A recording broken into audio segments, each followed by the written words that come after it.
One more question. Can she continue to claim to be a victim of fraud when initially she said she wasn't aware of Sukesh Chandrashekhar's background? In This subsequent round of questioning, it emerged she was Yes. aware of his past and Now, yet continued to receive gifts. now Isn't she an government accused, someone who's is, receiving gifts, proceeds of crime, sir? yeah, this will have to be judged by the investigating agency once they lay hand on entire aspect of the matter. All the material they will collect, they will apply their mind, apply law, and they have to come to a judgment, a very important judgment as investigators as to whether she is a witness or she is a suspect or she is an accused. Well, that is the domain of the investigating agency. They would do it. Now, I and you will not be able to say whether she is a witness or she is an accused.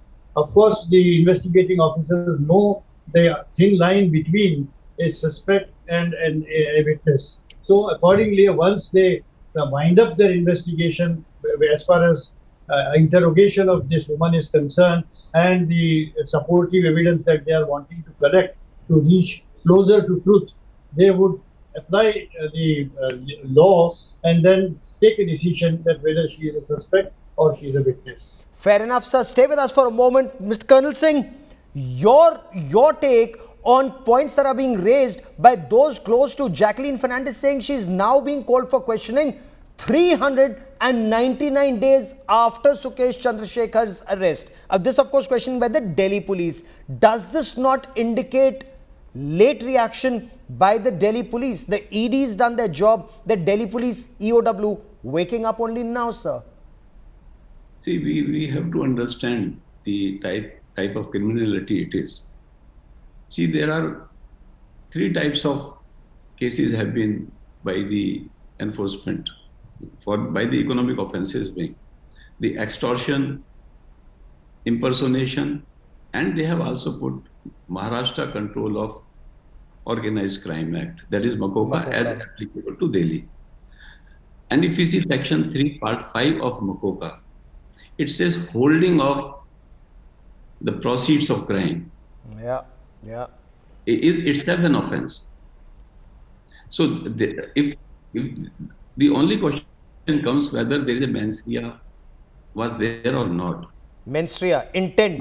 Intent. Mens rea means the knowledge on the part of Jacqueline was there or not. Now, if one sees the ED charge sheet, it indicates that she was aware in between. Though in the beginning she was not aware that these are the criminal people, but in between she came to know that these are the criminal people.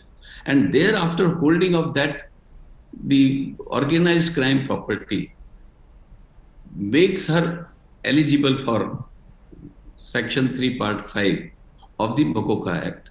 And therefore, what the Economic Offences Wing is trying to find out, the clear-cut evidences of the mens rea, of her knowledge about that these are the organized criminal gangs and she is holding her property. Therefore, the Economic Offences Wing has a right to investigate further. Then the investigation can go on, not even 1 year, it can go on 2 years, because if the new evidences come, okay, with the help of those new evidences, one has to again investigate and then goes for the charge sheet if there are evidences against the person.